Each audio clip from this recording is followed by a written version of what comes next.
예, 지난주에 우리는 하나님께서 십계명을 가지고 우리에게 너희가 누구고 내가 누구인지 하나님의 정체성을 알아가는 그 이야기를 쭉 하면서 결론에 내가 너희에게 요구하는 이것을 왜 요구하는 줄 아느냐? 내가 너희에게 뭔가를 받기 위해서, 공경을 받기 위해서 하라는 것이 아니라 너희의 행복을 위해서 해라.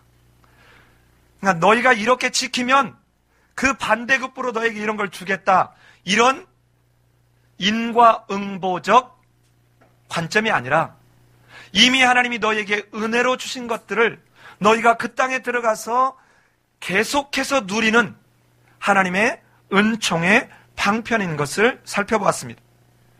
이제 여러분, 이 신명기에서 가장 중요하다라고 볼 수 있는 신명기 법전, 이 신명기 법전이라고 하는 내용이 12장 1절부터 26장 15절까지 해서 이어집니다. 자, 그런데 그 중에 오늘 읽은 본문은 실은 어디까지 설교를 준비해 놓고 할까 했냐면 16장 17절까지. 그런데 너무 길어서 아무래도 오늘 못 끝날 것 같아요. 그래서 두 번으로 나눴어요. 자, 그런데 오늘 읽는 내용은 잘 여러분 보면 여전히 십계명의 그 순서를 이렇게 밟아가는 느낌이 있어요. 앞으로도 계속 그런 느낌을 여러분이 아마 갖게 될 것입니다. 자, 오늘 이 본문은 긴 것 같지만 실은 아주 간단합니다. 특히 레위기와 출애굽기를 들어온 사람은 오늘 본문은 아주 쉽습니다. 자, 보십시다. 크게 오늘 본문은 세 가지입니다. 첫 번째는 12장 1절로 28절까지 해서 너희는 아무 곳에서나 예배드리지 말라 하는 거예요. 하나님이 자기 이름을 두시려고 택하신 곳에서 예배를 드려라 하는 거예요. 자, 아무 곳에서나 예배를 드리지 말라, 이 말은 바꿔서 얘기하면 구별된 곳에서 예배를 드려라 이것입니다. 두 번째는 12장 29절로 13장 18절까지 해서는 너희는 아무 것에나 예배를 드리지 말라, 즉 아무 신이나 섬기지 말라 이 말입니다. 그래서 우상 숭배를 경고합니다. 14장 1절로 21절은 너희는 여호와의 거룩한 백성으로 아무 것이나 먹지 말라. 자, 여러분, 세 가지잖아요. 아무 데서나 예배드리지 마라. 두 번째, 아무 것에나 예배하지 마라. 제사하지 마라. 세 번째, 아무 것이나 먹지 마라. 오늘 설교 끝났습니다. 끝났어요, 정말. 자, 여기서 아무 곳에서나 예배드리지 말라, 아무 것에나 예배드리지 말라, 아무 것이나 먹지 말라. 이때 이 말을 바꿔서 얘기하면 구별하라 이 말입니다. 자, 이 구별하라는 말을 히브리 말로 바꾸면 카도시입니다. 이 말을 우리말로 다시 한번 바꾸면 거룩하라는 거죠. 너는 하나님께서 거룩하게 구별해 놓은 그곳에서 예배드려라 이 말입니다. 너희는 저 아무런 가치도 없는 가증한, 여러분 부정한 것보다 더 나쁜 게 가증한 것이에요. 가증한 우상들에게 제사하지 말고 거룩한 여호와께만 제사하라 이 말입니다. 세 번째는 너희는 이 거룩한 하나님이 어떤 분이고 거룩한 하나님의 택한 백성이 어떠한 것인지를 너는 아무 것이나 먹지 말고 내가 정하다고 말한 것을 먹고 부정하다는 것을 먹지 않음으로 인해서 어떻게 할 때 이렇게 아무 데서나 제사 드리지 않고 어떻게 할 때 아무 것에나 제사 드리지 않을 수 있는지를 배우고 훈련해라. 이게 음식법이에요. 자, 이제 이거를 이 세 가지를 간단하고 빠른 속도로 한번 알아가 보자는 것입니다. 첫 번째, 아무 곳에서나 예배 드리지 말라 하는 게 12장 1절로 28절인데요. 요 지금 12장 1절로 28절에서는 명령이 세 가지가 나옵니다. 세 가지가 나와요. 자, 그런데 그 첫 번째가 뭐냐? 여러분, 첫 번째 같이 한번 명령형으로 원어에 나오는 데가 어디냐면 13절 우리 같이 한번 읽어봅시다. 13절 같이 한번 읽어봅시다. 시작. 자, 여기서 삼가라 이 말이 너는 삼가라 라고 조심하여라 라고 하는 거예요. 샤마르, 조심하라. 이 조심하라는 말의 뜻이 뭐라고 그랬습니까? 가시로 울타리를 쳐서 이 길을 벗어나지 않도록 해라. 가시로 옆에 하면 이 울타리 가시가 있을 때는 찔리겠죠. 그런데도 불구하고 찔리는 속에서도 불구하고 여기를 넘어가면 불뱀에 물려 죽을 수 있고 전갈에 쏘여 죽을 수 있다. 그러니 가시로 울타리를 친 이 길을 벗어나지 마라. 이 길이 뭐예요? 하나님이 만들어 놓으신 규례와 법도, 즉 말씀의 길이다 이 말입니다. 자, 이 12장 1절로 28절 가운데 다시 안에서 이렇게 나누는데 1절로 14절에서 명령형이 한 번 등장하면서 뭐라고 등장하느냐? 아무 곳에서나 예배드리지 말라 하는 것입니다. 아무 곳에서나 예배드리지 말라. 지금 이방 민족들이 지금 산에서 우상 자기들의 신을 섬기던 그곳, 너희가 그 땅에 들어가면 야 여기 잘 다져져 있네. 그래서 거기 가서 예배드리는 거 하지 말라 이 말이에요. 그게 바로 1절입니다. 1절, 2절. 너희가 쫓아낼 민족들이 그들의 신을 섬기는 곳은 높은 산이든지 작은 산이든지 푸른 나무 아래든지 막론하고 그 모든 것을 너희는 마땅히 어떻게 하고? 파멸하며 그 제단을 어떻게 하며? 헐며 주상을 어떻게 하며? 깨뜨리며 아세라상을 불사르고 그 조각한 신상들을 어떻게 하라? 다 찍어내버려라.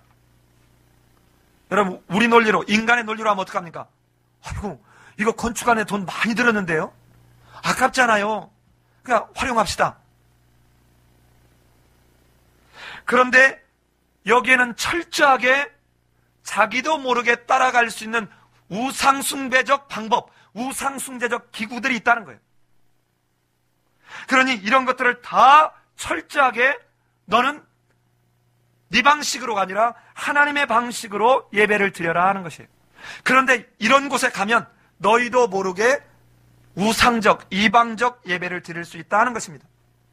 아무 데서나 하나님께 예배만 드리면 되지, 이게 아니에요.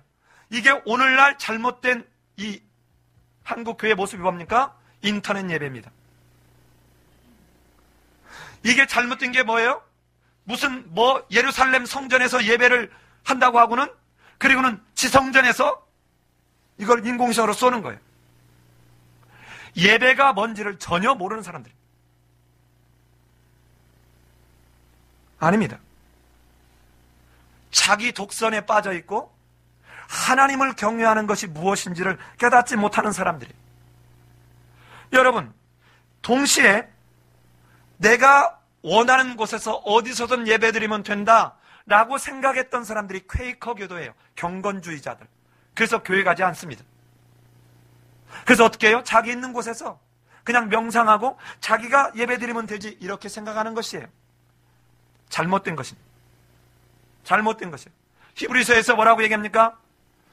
너희는 모이기를 패하는 어떤 사람들의 습관과 같이 하지 말고 오직 권하여 그날이 가까움을 볼수록 어떻게 하는 거예요? 서로 돌아보아 사랑과 선행을 격려하라는 거예요.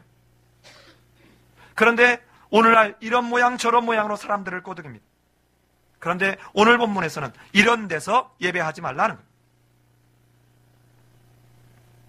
여러분, 이걸 보면서 여러분, 우리는 심각하게 오늘날 우리도 모르게 젖어 있는 하나를 고민해 볼 필요가 있습니다.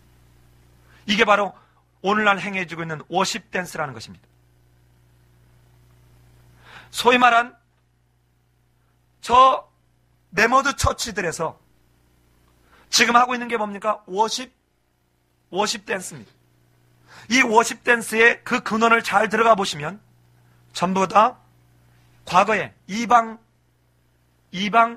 교도들이 우상을 숭배할 때 했던 그런 것의 모습을 차용하고 있는 것입니다.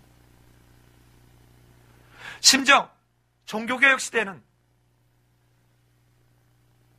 이 오르간이나 피아노도 연주하지 않았습니다. 그런데 어떻게든 하면 된다. 여러분 그 워십 댄스라는 것 할 때 그 여자들 나와서 옷 입는 거 보세요. 그냥 자기 만족입니다.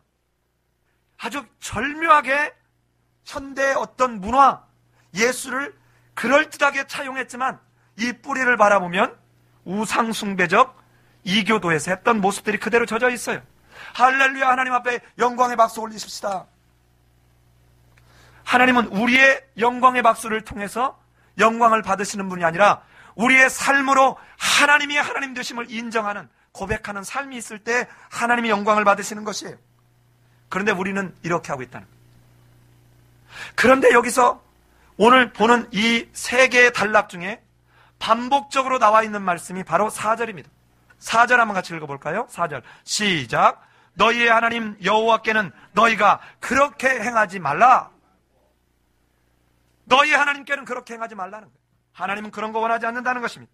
그러면 하나님께는 어떻게 하느냐? 하나님이 자기 이름을 두시려고 택하신 곳에서만 섬기라는 거예요. 자, 여러분, 여기서 우리는 출애굽기, 레위기, 민수기까지에서의 다른 모습이 있습니다. 여기서 놓쳐서는 안 됩니다. 자, 출애굽기, 레위기, 민수기는 하나님이 광야를 가는 중간중간에 하나님이 직접 임재하셔서 그들을 만나고 함께 했습니다. 그런데 오늘 본문에서는 여호와께서 무엇을 두시려고? 자기의 뭐를? 이름을 두시려고 해요. 즉 너희가 그 땅에 들어가면 이제 하나님이 직접 나타나셔서 너희와 함께하는 이 모습으로 할 게 아니라 내 이름을, 즉 여호와가 말씀으로 임재하셔서 그 언약궤 속에 들어놓은 이 말씀에 근거하고 따라가는, 말씀을 듣고 순종하는 그 삶이 너희가 가나안 땅에 들어가면 너희가 이제 살아야 될 삶이야, 이 말입니다. 이제는 내가 너희에게 그곳에서 지금까지 출애굽기, 레위기, 민수기까지 가는 동안에 하나님이 직접 현현으로 나타나셨던 모습으로 너희와 함께 할 게 아니라 뭘로 너희와 함께 할 거냐? 말씀으로 함께 할 것이다, 이 말입니다. 그래서 이제 여호수아서에 가면 그들이 첫 열매를 따자 하늘에서 내렸던 하나님의 현현의 상징인 만나가 어떻게 해요? 딱 그쳐요. 그리고는 지금까지 더 이상 만나가 등장하지 않습니다. 이 오늘 읽은 이 본문에서 너희가 어디서 예배를 해야 되느냐? 무려 6번에 걸쳐서 3번은 자기 이름을 두시려고 택하신 곳이라고 했고, 나머지 3번은 그냥 택하신 곳이라는 말을 3번씩 반복하면서 너희는 아무 곳에서나 예배하지 마라. 내가 너희에게 택해둔, 구별해둔 그곳에서 예배하라, 이 말입니다. 여러분, 지상에 존재하는 종교들 중에 그 제사를 받는 신이 너희는 어디에서 제사해라? 너희는 어떻게 제사해라? 너는 어느 날 제사해라? 이렇게 정해놓은 종교가 하나도 없어요. 그런데 하나님께서는 하나님이 이스라엘 백성들을 만나는 그 임재의 상징을 의미하는, 쉽게 말하면 신혼방을 하나님이 다 설계도를 줬어요. 이렇게 만들어라. 너는 예배할 때 이렇게 예배하라. 예배하는 방법을 줬어요. 그리고는 예배를 어느 때 해야 되는지를 시점을 줬습니다. 이게 다음 주에 설교할 거예요. 그리고는 어디에서 예배해야 되는지를 알겠습니다. 택하신 곳, 곧 여기가 어디냐? 이제는 우리가 흔히 알고 있는 예루살렘 성전입니다. 한 유일하신 하나님이기에 성소를 하나를 둬서 유일하신 하나님 앞에 그들은 늘 하나밖에 없는 성소에 가서 예배를 드리면서 하나님은 한 분밖에 없음을 그 과정을 통해서 훈련하고 익혀가는 것입니다. 자, 왜 택하신 곳에서만 예배하라고 하는지를 기억했으면 좋겠습니다. 한번 가보십시다. 5절에 가봐요. 오직 너희 하나님 여호와께서 뭐 하려고요? 자기 이름을 두시려고 너희 모든 지파 중에서 뭐한 곳? 택하신 곳. 이게 또 어디에 나오냐면 11절입니다. 너희는 너희 하나님 여호와께서 뭐를요? 자기 이름을 두시려고 택하신 그곳으로. 21절을 가보죠. 만일 내 하나님 여호와께서 자기 이름을 두시려고 어떤 곳? 택하신 곳. 이렇게 이름과 택하신 곳이 함께 나오는가 하면 그냥 택하신 곳만도 나와요. 그게 14절입니다. 오직 너희의 한 지파 중에 여호와께서 택하신 그곳에서 번제를 드리고, 그 다음에 18절 오직 내 하나님 여호와께서 택하실 곳에서 내 하나님 여호와 앞에서 드리고, 이 말이에요. 그리고 26절 가봅시다. 오직 내 성물과 서원물을 어떻게 해요? 여호와께서 택하신 곳으로 가져가라. 자 이제 봅시다. 너희는 이방신들을 섬겼던 그곳에서 절대로 예배하지 말고 여호와께서 택하신 곳에서 예배하라는 말이 우리가 놓쳐서는 안 될 첫 번째 일입니다. 하나님께 어떻게 예배해야 될까? 두 번째는 하나님 앞에 예배드리러 갈 때 빈손으로 가지 말라는 것입니다. 하나님한테 예배하러 갈 때 빈손으로 가지 말라는 거예요. 12장 6절 같이 읽어봅시다. 시작. 너희의 번제와 너희의 제물과 너희의 11조와 너희의 손의 거제와 너희의 서원제와 낙헌 예물과 너희 소와 양의 처음 난 것들을 너희는 그리로 가져다가 드리고, 빈손으로 가지 말라는 것이죠. 자, 여러분, 왜 하나님이 지금 너희 제물을 가져가라, 너희의 손에 거제, 11조, 서원제, 낙헌제, 소와 양의 첫 새끼를 가지고 가라고 합니까? 하나님이 이거 받아서 드시나요? 하나님이 이거 여러분들이 오늘은 너희가 직화구이에 구워왔구나, 고맙다. 오늘은 너희가 훈제를 만들어 왔구나, 고맙다. 오늘은 너희가 국을 끓여왔구나, 고맙다. 이럽니까? 아닙니다.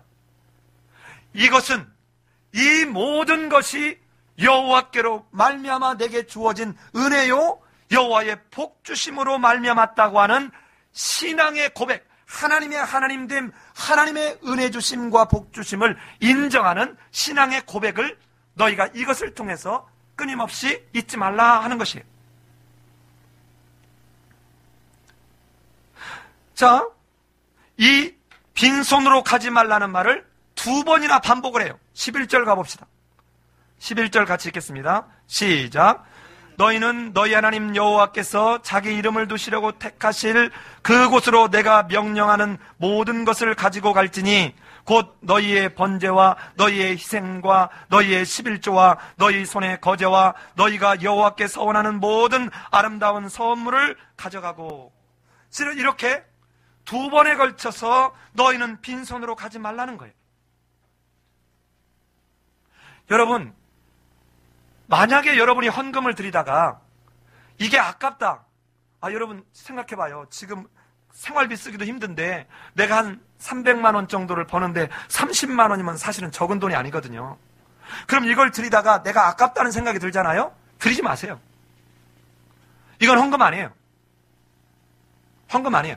이 말은 바꿔서 얘기하면 내가 아직 하나님이 나를 창조하셨고 하나님이 나를 구속하신 하나님인 것을 내가 신앙적으로 고백하고 있지 못한 거예요. 그러면서 남에게 보이게 한 거예요. 이건 헌금 아닙니다.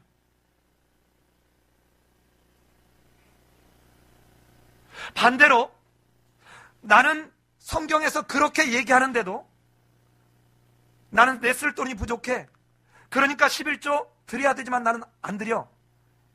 이것 역시 온당치 못합니다. 그런데 이 11조를 가지고 이 낙헌 예물, 이 서원예물, 이 번제, 이걸 가지고 저 갖다가 제사장 너 배먹고, 저 배불리고 하라고 준 게 아닙니다. 오늘날 한국교회가 잘못 써서 그래요. 그렇게 하지 않았어요. 오늘 본문에서 이걸 정확하게 드러내는데, 이제 우리가 그걸 같이 보게 될 것입니다.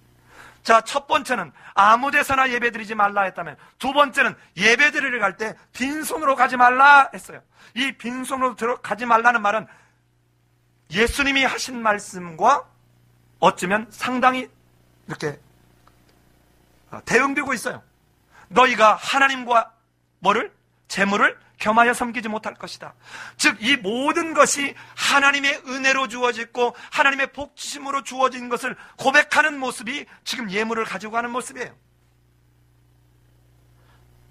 아까 말씀드린 둘 다 이것은 어떤 형태든 하나님 대신 재물을 의지하고 있는 모습입니다. 그러기에 그는 아직 하나님을 믿는 믿음이 아니에요. 자, 그런데 세 번째는 예배는 예배의 감사와 감격을 너만 누리지 말고 함께 즐거워하라. 예배에 굉장히 중요한 게 즐거워하는 것입니다. 예배는 즐거워야 해요. 자, 왜 즐겁습니까? 내가 죽었던 자가 어떻게 됐어요? 산 자가 되었어요. 내가 심판 가운데 멸망해야 될 자가 구원을 받았습니다. 그러니 예배는 어떻게 하라는 거예요? 즐거워하라는 거예요. 역시 이것도 두 번을 나오고 있습니다. 여러분, 성경에서 두 번 나올 때는 강조이면서 또한 확증하고 있는 것입니다. 우리 7절을 가봅니다. 7절. 자, 같이 한번 읽어봅시다. 거기 곧 너희 하나님 여호와 앞에서 먹고 너희 하나님 여호와께서 너희의 손으로 수고한 일에 복 주심으로 말미암아 너희와 너희 가족이 어떻게 할 것이다? 즐거워할지라. 자, 보세요. 지금 예물을 가지고 갈 때 여호와께서 복 주심을 이제는 인정하고 고백하면서 어떻게 하라는 거예요? 즐거워하라는 거예요. 그러니까 여러분, 예배는 우리가 주일날 교회에 와서 하나님 앞에 아주 샤워하고 깨끗한 옷 입고 헌금 들고 아주 이 걷는 발걸음도 아주 홀리하게 싹 와가지고 할렐루야, 권사님, 집사님, 샬롬. 여러분, 이게 즐거워하는 것이 아니라 하나님께서 이미 우리를 위해서 행해놓으신 일, 그게 뭡니까? 창조와 구속을 기억하며 감사와 감격으로 이 견딜 수 없는 생명을 얻은 자로서의 감격을 누리는 것, 이게 예배예요. 이 감사와 감격으로 하나님께 반응하면서 그 기쁨을 누리는 것, 이게 예배입니다. 예, 12절, 죄송합니다. 12절, 제가 잘못 썼어요. 12절 같이 읽습니다. 시작.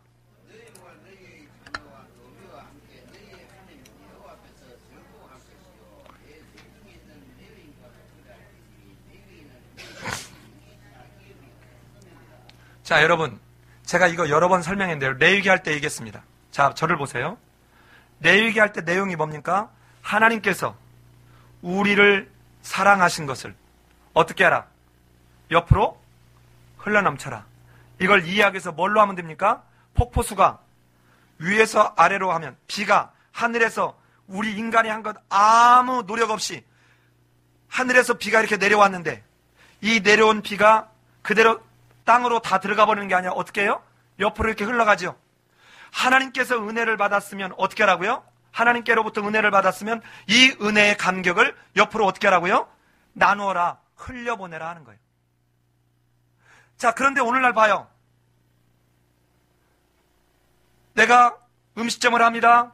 내가 커피숍을 합니다. 내가 옷가게를 합니다. 그런데 종업원은 가게 일하라고 하고 나는 와서 11조 갖고 와서 예배 드려.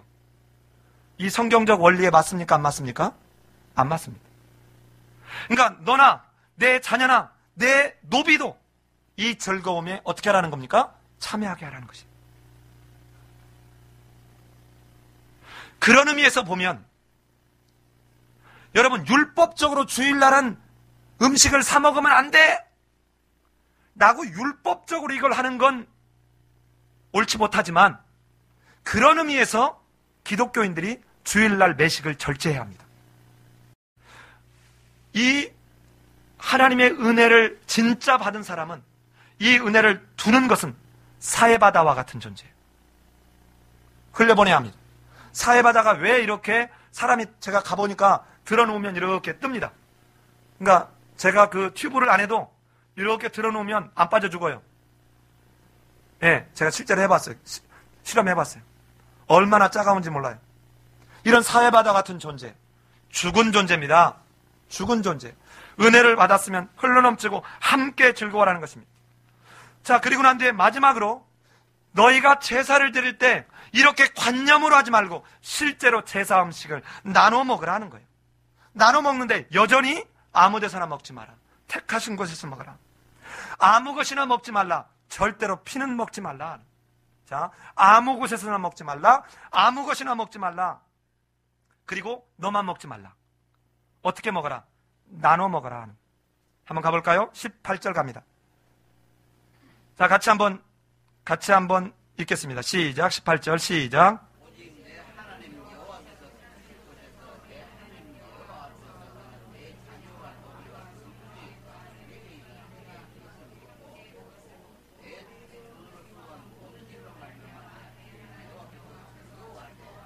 예. 여러분, 지금 11조를 가져오고 재물을 가져오고 하는 것은 이제 뒤에 다음 주에 11조에 대해서 더 구체적으로 얘기하겠지만 대전제는 11조는요, 내가 11조 했다고 지금 내세울 게 하나도 없는 거예요. 하나님이 성경에서 뭐라 하냐면 11조는 내 것이, 너희 것이 아니라 누구 거다? 내 거다인 거예요. 그러니까 이 제사장들에게 어떻게 하냐면, 잘 들어보세요. 레위인들에게 11조를 우리가 이렇게 드리면 이 레위인들은 자기가 받은 11조의 11조를 제사장들에게 주었어요. 제사장은 11조를 드리지 않았어요. 자, 그럼 보세요. 레위인들이 누구 때문에 먹고 사는 겁니까? 백성들이 낸 11조 때문에 먹고 사는 것이 아니라 하나님이 주신 것으로 먹고 사는 거예요. 그러면 너희의 생존의 모든 것을 누가 가지고 있다는 거예요? 하나님이 갖고 있다는 거예요. 그래서 너희는 이 마음을 가지고 백성들을 도우라는 것입니다. 제사장들은 레위인들이 하나님이 주신 11조를 가지고 받은 것에서 10의 1조를 받아서 살았어요. 역시 제사장들은 더 하나님의 모든 다스림과 통치 앞에 철저하게 너는 나만을 위해서, 나를 위해서 충성하라. 이것을 왜 백성들로 하여금 이 세 단계를 거치게 할까요? 제사장들과 레위인들을 바라보면서 이들이 어떻게 하나님 여호와만 섬기고 살아야 되는지를 역시 훈련하게 한 거예요. 자, 그래서 제사 음식을 다루는 것은 역시 세 가지입니다. 아무 것에서나 먹지 마라. 아무 것이나 먹지 마라. 절대로 피는 먹지 마라. 그리고 나누어 먹으라. 여러분, 예배는 섬김과 나눔으로 이어져야 합니다. 자, 그래서 예배는 교회에서 시작해서 세상에서 완성되어져야 합니다. 하나님께 받은 은혜를 가지고 세상에 나가서 이 은혜와 복을 나누는 거예요. 그래서 이 나눌 때 여러분 이렇게 하면 안 돼요. 내가 내 친구한테 짜장면 한 그릇 샀더니 그 다음날 저 친구가 나한테 삼겹살을 샀어. 이건 나누는 거 아니에요. 이때 나눈다는 말은 내게 도무지 돌려줄 수 없는 그 사람에게 나누는 거예요. 그게 노숙자일 수 있습니다. 그게 소년, 가장일 수 있습니다.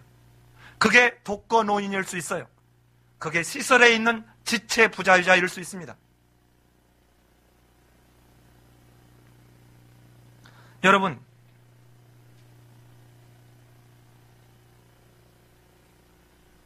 여기에 보면 이 주일날은, 안식일은 창조적 회복과 재창조적 은총을 누리는 날이기에, 잘 보세요. 너나 내 자녀나 노비나 그리고 레위인 할 것 없이 다 나눠 먹는 거예요. 이 안식일에는, 즉 주일에는 하나님의 공동체는 빈부, 귀천, 남녀노소 가리면 안 돼요. 그런데 교회에서 어때요? 누군가 세상적으로 영향력 있는 어떤 사람이면 그리로 쏠리고, 어떤 권사님이 돈이 많으면 그리로 쏠리고, 그러면서 이제 막 돈 없이 온 어떤 사람은 우습게 여기고, 이게 오늘날 한국교회의 모습 아니에요? 이 모습은 마치 뭐하고 똑같아요. 저 높은 산이든지 큰 나무 아래든지 여기서 우상 앞에 제사 드리는 모습하고 똑같아요. 큰 나무 앞에 모이는 것처럼, 높은 산에 모이는 것처럼, 높은 자리에 있는 사람, 큰 나무, 어떤 큰 인물 앞에 모이는 이 모습하고 똑같아요. 더더욱 이 사람들의 공통점이 뭐예요? 목회자가 얘기해도 듣지 않아요.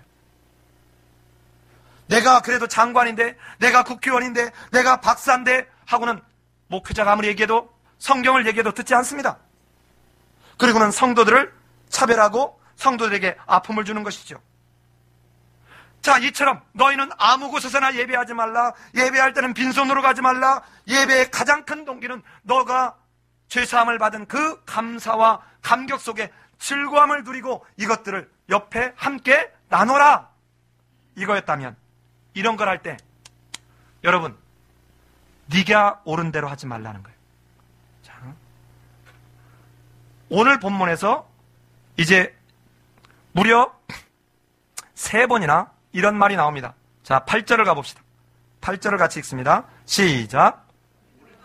오늘 여기에서는 우리 소견대로 각기 우리 소견대로 하였거니와 너희가 거기에서는 그렇게 하지 말지니라. 자, 우리말로 우리 소견대로라고 했는데요, 저를 보세요. 이 말이 무슨 말이냐면 네가 네 눈으로 볼 때 옳다고 여기는 대로, 이 말이에요. 자, 이 말을 이제 조금 뒤에 사사기 할 때, 그때 이스라엘의 왕이 없으므로 백성들이 각기 자기 소견에 옳은 대로 행하였더라. 자, 이게 무슨 말이냐면 하나님께서 창조하시라, 여호와께서 보시기에 어땠더라? 좋았더라. 이거하고 똑같습니다. 그러니까 지금 자기 소견에 옳다고 행하는 이 모습이 어떤 모습이에요? 자기가 뭐가 되는 거예요? 하나님이 되어버리는 거예요. 네가 네 눈으로 보기에 옳다는 방식, 네가 네 눈으로 보기에 괜찮다라고 생각하는 장소, 내가 헌금 드려도 되고 예물 갖고 가도 되고 안 갖고 가도 돼, 나는 돈이 없으니까 이렇게 하면서 네가 생각할 때 옳은 대로 하지 말라 하는 거예요. 여호와께서 보시기에 옳은 대로 행하라. 두 번째, 그게 또 어디 등장합니까? 25절 가봅시다. 25절 같이 읽습니다. 시작. 너는 피를 먹지 말라. 내가 이같이 여호와께서 의롭게 여기시는 일을 행하면 너와 내 손이 복을 누리리라. 자, 우리말로는 참 번역을 속 터지게 해놨어요. 여호와께서 의롭게 여기시는, 이렇게 됐지 않습니까? 히브리어는 똑같아요. 내 눈에 보기에 옳게끔, 이래 하지 말고 여호와께서 보시기에 의롭게 옳다고 하게 하는 것으로 해라, 이 말이에요. 그러니까 네 소견에 옳게 하는 거 하지 말고 어떻게 하라고요? 여호와께서 옳다라고 인정하시는 그대로. 이 말은 바꿔서 얘기하면 어떻게 합니까? 뭐를 의미합니까? 여호와의 말씀대로, 규례와 법대로 해라, 법도대로 해라, 이 말. 28절 가봅니다. 28절 같이 읽습니다. 시작. 내가 내게 명령하는 이 모든 말을 너는 듣고 지키라. 내 하나님 여호와의 목전에 선과 의를 행하면 너와 내 후손에 영구히 복이 있으리라. 이때 의를 행하면 그랬잖아요. 이 의가 뭐냐면 보기에 옳게, 이 말입니다. 똑같은 어구예요. 그런데 우리말에서 번역을 달리한 거예요. 자, 이 말은 뭡니까? 자, 1절부터 28절까지 해서 너희가 하나님께 제사 드릴 때 그 정신, 밑바탕에 있는 정신이 뭐냐? 네가 생각할 때 옳은 대로가 아니라 누가 보시기에 옳은 대로? 하나님께서 보실 때 옳은 대로 행하라는 거예요. 네 주관적 판단이 아니라 하나님의 말씀에 근거라는 거예요. 그런데도 오늘날 알 것 없이 그냥 워십 댄스하고, 알 것 없이 그냥 지멋대로 하고, 알 것 없이 인터넷으로 때리고, 이제는 헌금도 어떻게 해요? 교회 안 가고 헌금 그냥 온라인으로 붙입니다. 그저 내가 집에서 인터넷으로 예배 드리고 그냥 온라인으로 하면 돼요. 교회는 나쁠 게 없잖아. 왜? 돈 들어오니까.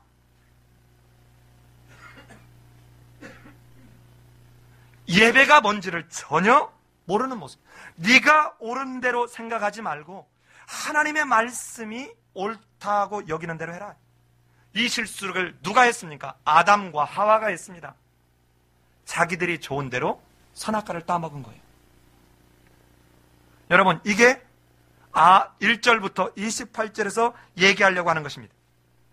두 번째는 12장 29절로 13장 18절에서는 더 간단해요. 너희는 들어가면 아무 것에나 제사하지, 예배하지 말라. 즉 절대로 우상에게 절하지 말라. 우상을 섬기지 말라는 것입니다. 그런데 왜 섬기지 말라고 하느냐? 그 이유가 첫 번째 29절에 나와 있습니다. 한번 같이 읽어볼까요? 시작. 여호와께서 내가 들어가서 쫓아낼 그 민족들을 내 앞에서 멸절하시고 내가 그 땅을 차지하여 거기에 거주하게 하실 때, 자 보세요. 그 민족을 쫓아내고 멸절하도록 인도하신 그게 우상이라는 겁니까? 여호와 하나님이라는 겁니까? 여호와 하나님입니다. 너희로 그 땅에 들어가게 한 게 우상이 너희를 그 땅에 들어가게 한 것이 아니라 누가 들어가게 했다고요? 하나님이 들어가게 했다고요. 네가 그 땅에 안전하게 거주하도록 한 게 누구냐? 나 여호와다. 그러기에 우상은 worthless다. 우상은 emptiness다. 우상은 nothing, 아무것도 아니다. 그건 텅 빈 거다. 그건 살아있는 게 아니다, 이 말이에요. 그러니 어떻게 여기다 너희가 이 이방 사람들을 흉내내서 여기다 너희가 제사 드릴 수 있느냐? 아니다 하는 거예요. 아니다. 절대로 아니다. 그런데 여기서도 너희는 이방 사람들이 이렇게 한 것을 본받지 말고 너희는 하나님께만 예사하라. 그런데 문제는 봐요. 여러분, 우리나라에서는 이걸 잘 경험하기 어려운데요.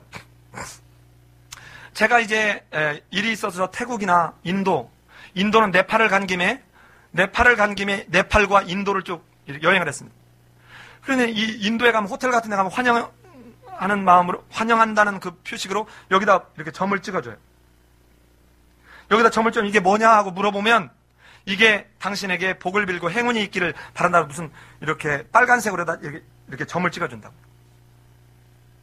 자, 그런데 보니까 이 인도 사람들 그 높은 그 4가지 계급이 있잖아요. 맨 위가 뭐죠? 브라만. 이 브라만 집에 가면 한결같이 이걸 찍고 있거든요. 그럼 여러분, 내가 인도로 지금 가서 산다고 생각해보세요. 아, 여기다 이걸 찍고 이러면 이 사람들하고 어울리기도 쉽고, 이 사람들이 왠지 이렇게 해서 복을 받는구나, 저들이 어떻게 저렇게 잘 되고 있는가 한번 우리도 연구해보자 해봤더니 이 사람들이 자기들 신을 잘 섬겨. 이런 거에 넘어가지 말라, 이 말이에요. 그러면서 역시 앞에 예배 때 얘기했던 것처럼 31절에 동일한 표현이 나옵니다. 같이 한번 읽어볼까요? 시작. 내 하나님 여호와께는 내가 그와 같이 행하지 못할 것이라. 이방 민족에게 우상을 섬기는 이방 민족들이 우상을 섬길 일처럼 너희는 이렇게 하라 하지 마라. 하지 마라. 아니다. 우상이라고 하는 히브리어 원어가 emptiness예요. 텅 빈 거예요. 무가치한 거예요. 아무것도 아닌 거예요. 이게 텅 빈 거라는 의미입니다. 그런데 너희는 그러면 어떻게 하느냐? 이 이방들이 어떻게 했길래 이걸 따라가지 말라고 하느냐? 이들이 역겨운 짓을 했다는 거예요. 여러분, 거기에 보면 가증이 여기시는 일을 했다라고 31절에 나오잖아요. 이 가증이라는 말이 역겹다는 말입니다.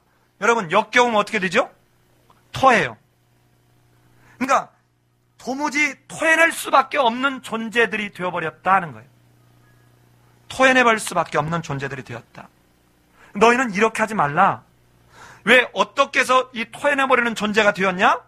자기 자녀를 불살라서 인신제사를 드리는 이런 말도 안 되는 이런 짓들이 여호와께서 보시기에 토해낼 만한 일이다. 그러니까 하지 말라 하는 것입니다. 두 번째는 선지자나 꿈꾸는 자의 말을 청종하지 말라. 오늘날도 이런 사람 많습니다. 나는 직통 계시를 받는다고 하는 사람들, 나는 예언한다고 말하는 사람들, 이제 조금만 기다려봐요. 13절에서 그들을 다 죽이라는 거예요. 그리고 18절에서 이 선지자라고 얘기하고 꿈꾼다라고 하고 이 말하는 사람들을 어떻게 분별합니까? 그에게 증언도 없고 증거도 없으면, 효험도 없고 증거도, 그가 한 말이 조금만 기다려보면 알아요.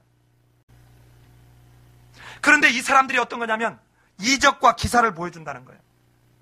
문제는 이겁니다. 이적과 기사를 보여주기 때문에 사람들이 여기에 넘어간다고요. 그런데 예수님은 뭐라고 합니까? 너희가 어떠한 이적과 기사를 보일지라도 여기에 넘어가지 말라. 왜냐하면 그들이, 그 거짓 선지자들이 어떻게든 믿는 자도 뭐 하려고 한다고요?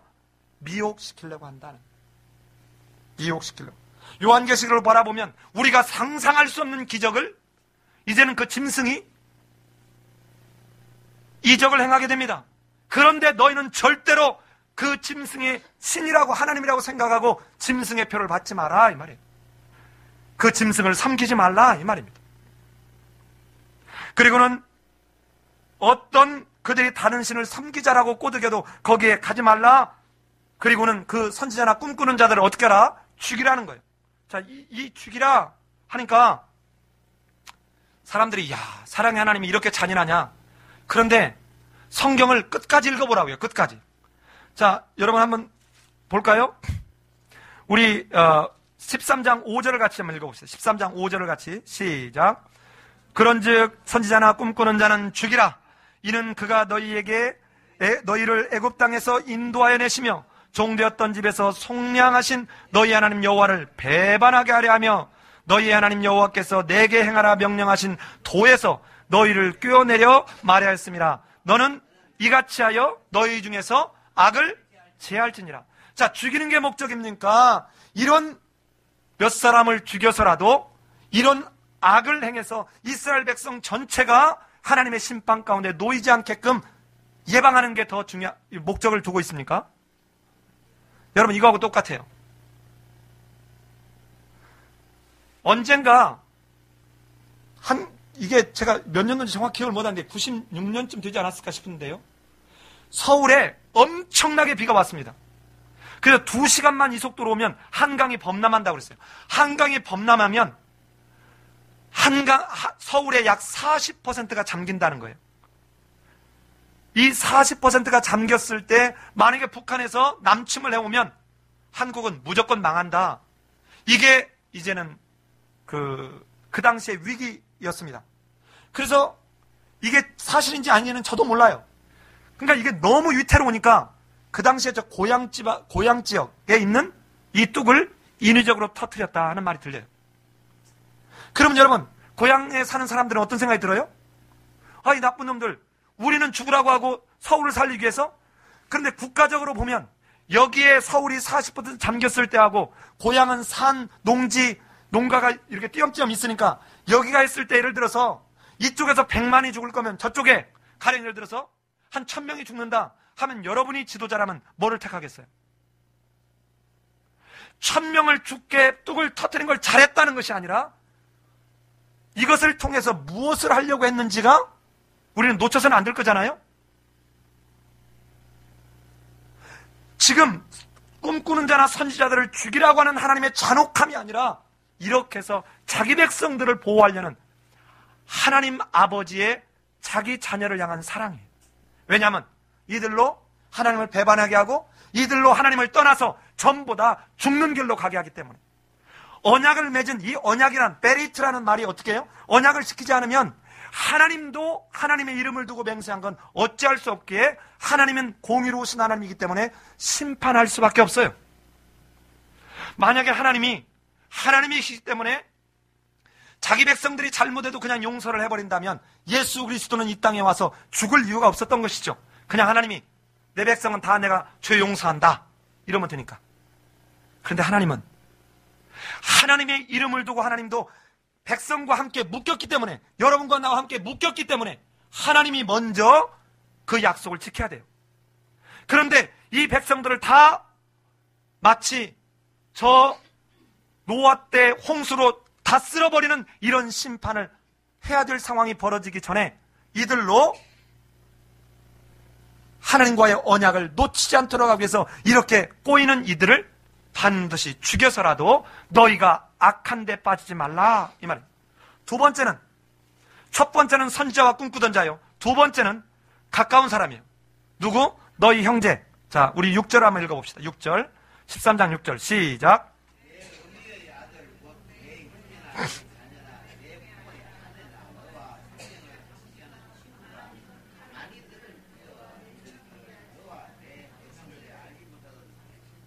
예. 자, 보세요. 이들을 여기에 보면 형제, 자녀, 아내, 친구, 전부 어떤 사람들입니까? 내가 자주 만나고 나와 굉장히 가까운 사람들이에요. 마치 여러분, 뱀이 어느 날 짠나고 나타나서 하와를 꼬신 게 아니라고 그랬죠. 만약에 아담을 꼬실 때 하와가 아닌 다른 사람이 꼬셨으면 아담이 경계했을지도 몰라요. 그런데 같이 사는 사람이기에 훨씬 넘어가고 싶다고요.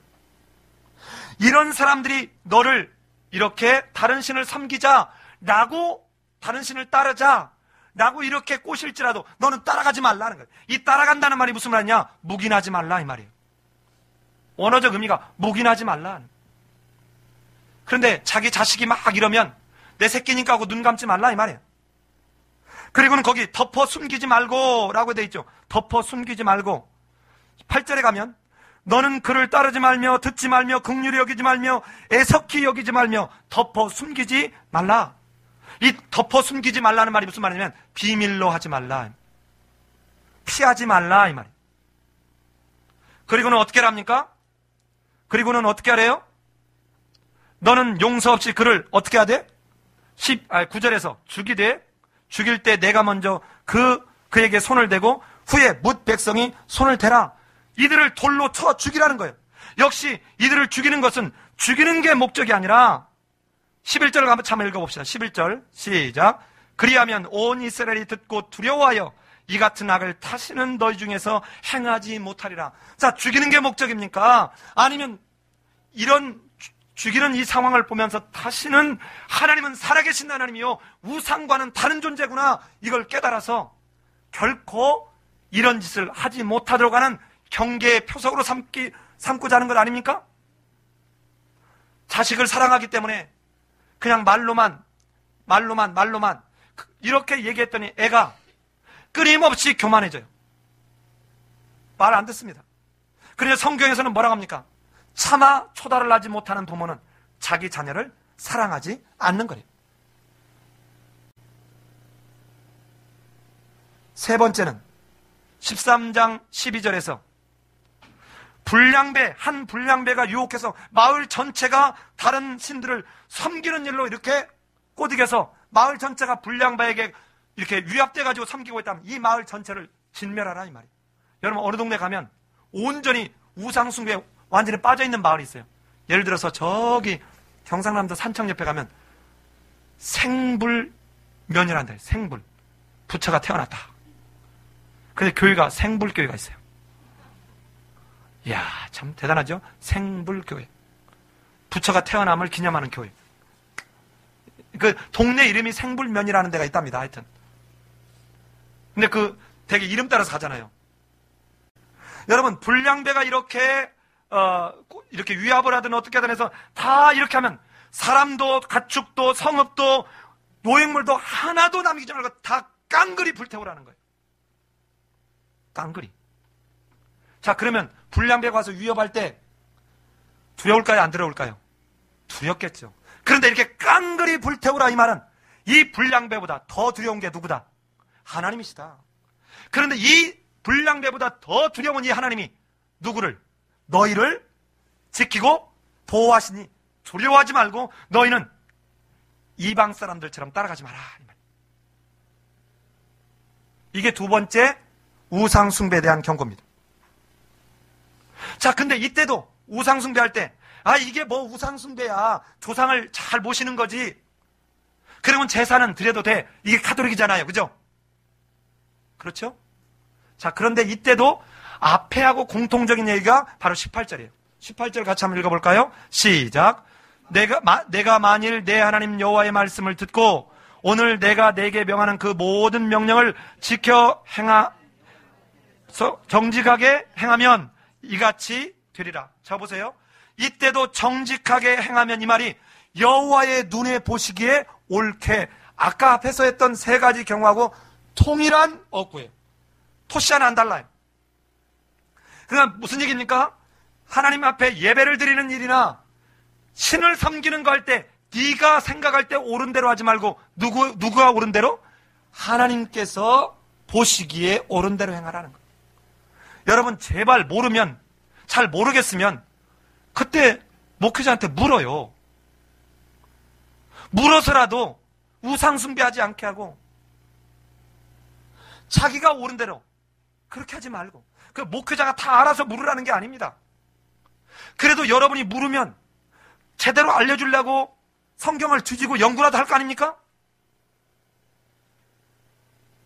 자, 이게 바로 13장 18절까지 얘기해요.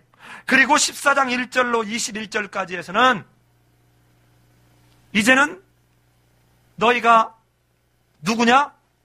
너희는, 자, 한번 봅시다. 14장 1절 같이 한번 읽어봅시다. 시작. 너희는 너희 하나님 여호와의 자녀이니 죽은 자를 위하여 자기 몸을 베지 말며 눈썹 사이 이마 위에 털을 밀지 말라. 잘 보세요. 여호와의 뭐라고 지금 선언합니까? 자녀다라고 선언해요. 자, 두 번째는 2절을 가봅시다. 너는 내 하나님 여호와의 성민이다, 거룩한 백성이다 라고 선언합니다. 그리고는 마지막에 여호와께서 지상 만민 중에 너를 택하여 자기 뭘로? 기업으로 삼은 백성이다. 자, 이때 이 기업이라는 말이 히브리 말로 세굴라예요. 세굴라. 이 세굴라가 어디서 나왔죠? 출애굽기 19장 5절 6절에 하나님의 보배로운 백성, 하나님의 손가락에 낀 반지처럼 보배로운 백성, 이 말이죠. 자, 그러면 여기에 세 가지 말이 같은 표현도 나와요. 어떻게? 너는 여호와의 자녀다, 너는 여호와의 거룩한 백성이다, 너는 여호와의 기업이다, 보배로운 존재다, 이렇게 나와요. 자, 그런데 1절에서 너는 여호와의 자녀야라고 이런 혈족 관계로 얘기를 했는데 2절부터 21절에서 보면 여호와의 성민이라고 했는데 21절 가봅시다. 21절 같이 한번 읽어봅시다. 시작. 너희는 너희 하나님 여호와의 성민이라. 자, 저를 보십시오. 이제 설교 다 끝났습니다. 자, 크게 두 단락으로 얘기를 하는데 1절에서는 너는 내 아들, 딸이야. 여러분, 옆에 다른 아들이 흙 가지고 놀거나 예를 들어서 흙바탕에 들어놓아서 하는 건 지나가는 사람이 아유 안 그랬으면 좋겠다고 그냥 지나갈 수 있어요. 내 자식이 그러면? 예. 내 자식이 본드하면 가만히 안 두겠죠. 근데 남의 자식이 본드하면 했다가 해코지 내 자식이 담배 피고 있으면 너 이리 와 하고는 이제 난리가 나겠죠? 근데 남의 자식이 하면 못해. 요즘 하면은 따귀 치거든. 하나님이 지금 우리를 향해서 뭐라고 해요?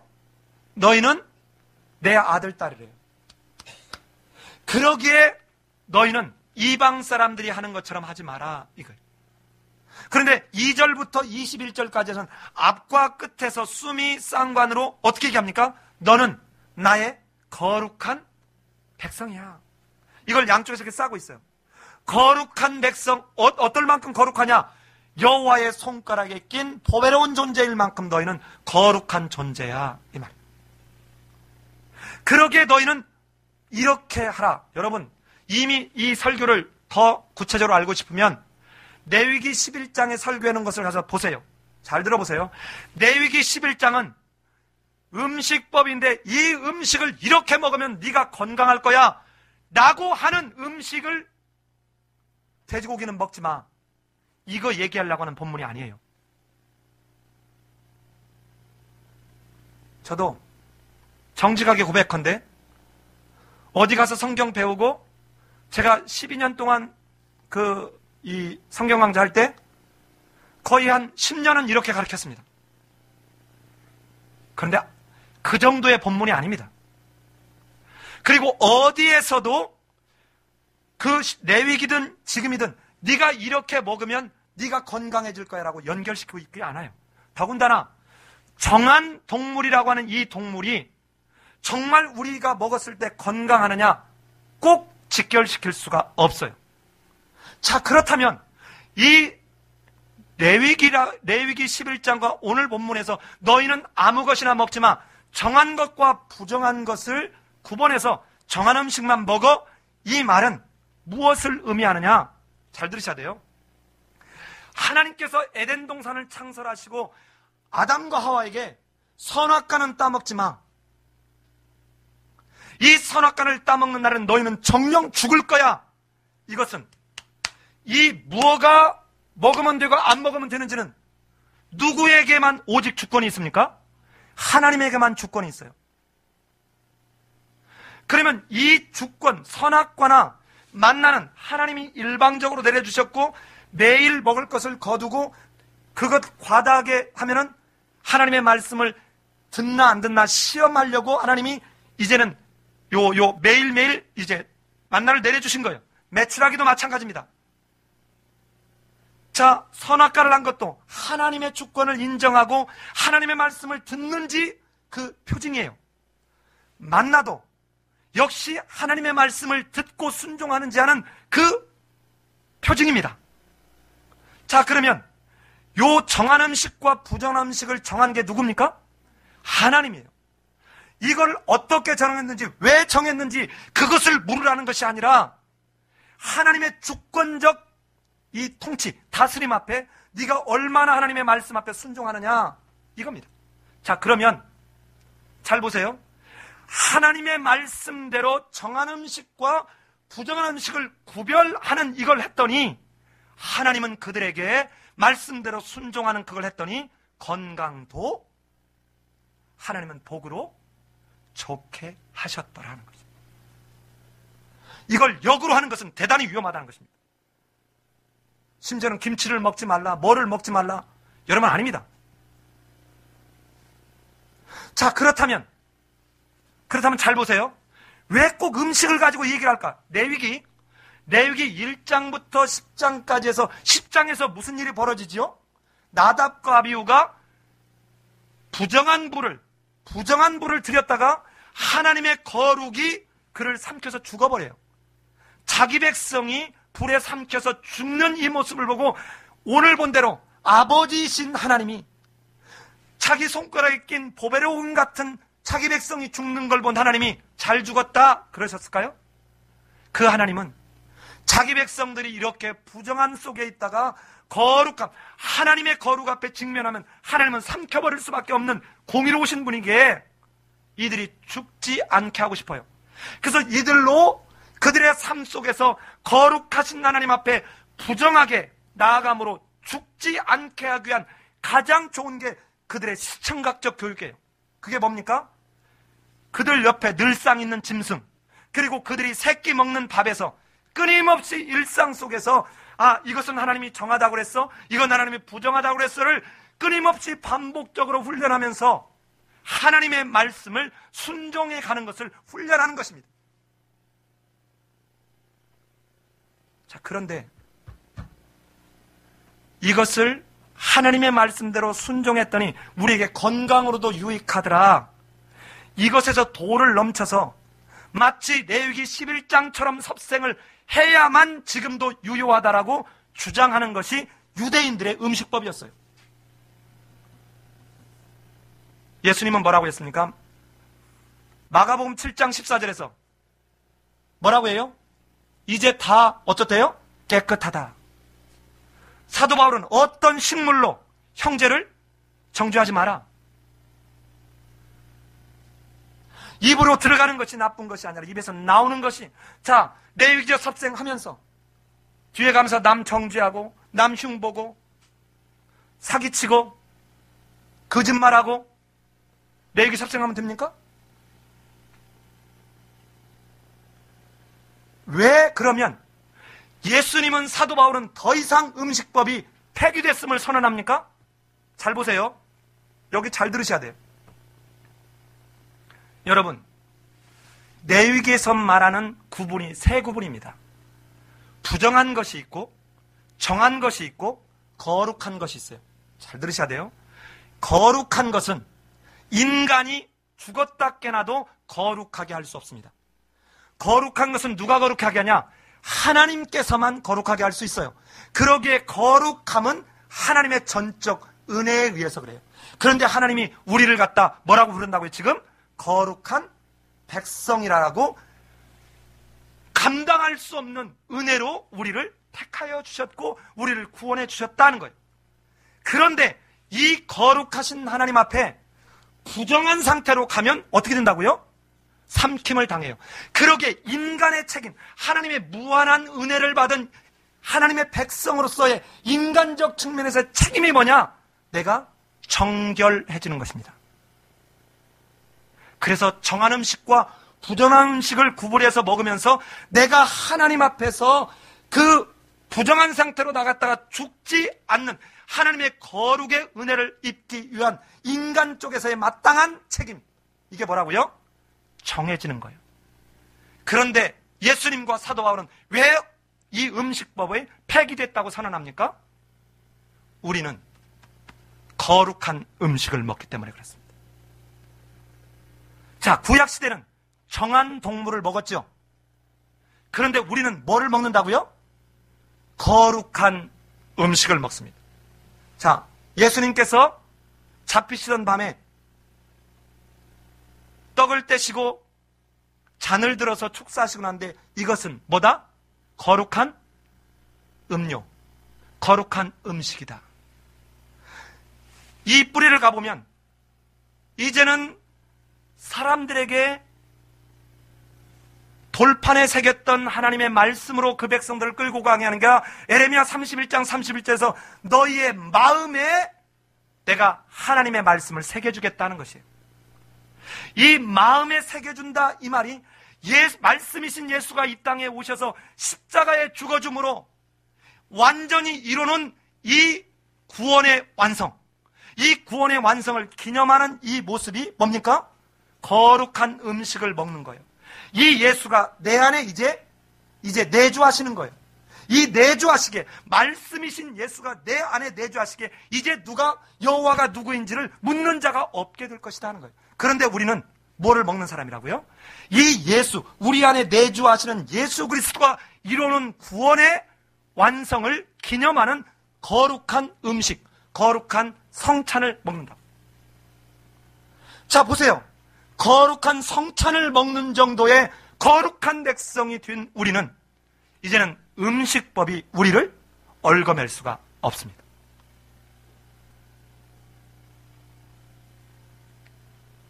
자, 그렇다면 여기까지만 들으면 굉장히 신나는데 거룩한 백성, 거룩한 음식을 먹는 우리가 아까 본 대로 하나님이 은혜로 거룩한 백성으로 삼았으면 이것이 세상 속에 내가 예수의 그 공로에 의한 거룩한 삶을 어떻게 해야 돼요? 흘려 보내는 게 거룩한 음식을 먹은 사람들의 마땅한 삶의 표징이다 이 말입니다. 사랑하는 여러분, 여러분은 아직도 유대인들이 했던 그 실수를 혹시 똑같이 하고 있지는 않습니까? 분명한 것은 하나님의 말씀을 따라서 내위기적 섭생을 하면 우리의 건강에도 유익할 거예요. 그거 저는 부인하지 않습니다. 저도 그렇게 가능하면 섭생하려고 노력합니다. 그러나 이것은 이제 마치 흐릿하게 보았던 구리 거울에다가 얼굴을 보는 것처럼 흐릿하게 볼 수 있었던 구약시대의 모습이고, 이제는 우리가 얼굴을 대면하여 볼 수 있는 신약시대, 예수님이 완성해 놓은 이 시대, 거룩한 음식을 먹는 우리 시대에는 이제는 이 음식법은 우리에게 먹었을 때 유익하지만 이 정도에서 머물 모습이 아니다 이 말입니다. 그러기에 이 음식법은 우리가 예수를 믿는다는 표징이나 유대인이라는 표징, 구별하는 이 모습이 아니라 하나님 앞에 부정한 상태로 나가다 죽지 않는 그 훈련을 하게 하시기 위한 하나님의 자비의 시청과 교제였다는 것입니다. 사랑하는 여러분, 여러분은 지금 어디에서 누구에게 예배를 드립니까? 그리고 지금 한 달에 한 번씩 성찬식을 할 때 하나님의 거룩한 백성으로서의 그 훈련을 지금 하고 있습니까? 아니, 매일매일 하나님의 말씀, 내 안에 내주하시는 그 말씀을 통해서 나는 거룩한 백성으로 거룩한 하나님을 만나는데 부족함이 없는 예수의 후사들로서의 삶을 지금 훈련하고 있습니까? 오늘 본문이 바로 이것을 여러분과 내게 요구하고 있습니다. 그 하나님께 잠잠히 여쭤보는 이번 한 주가 되시기를 예수님의 이름으로 권면합니다. 같이 한번 기도하겠습니다.